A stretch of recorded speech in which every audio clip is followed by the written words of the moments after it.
On January 27th, the Nasdaq 100 futures fell almost 5%, the second biggest one-day drop in over 2 years. Now, this change was driven by news that the Chinese company DeepSeek was outpacing other AI companies.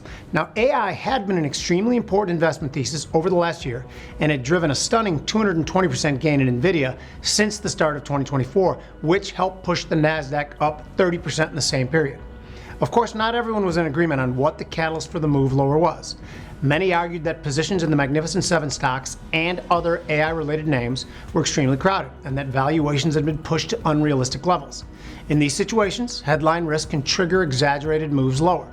Now, some will argue that it's due to the headline, while others will argue that it's due to the outsized positioning creating vulnerabilities. Now, at its lows of the day, the Nasdaq had taken out almost 2 weeks of steady gains, finding support at the lows of January 13th and November 19th. That was near 20,700.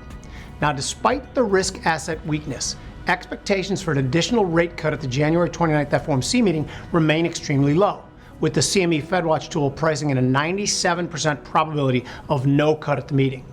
However, the market shock did seem to cause futures to price in approximately 12 additional basis points of cuts by the end of 2025. Now, the next major data release will be on January 30th with the release of GDP.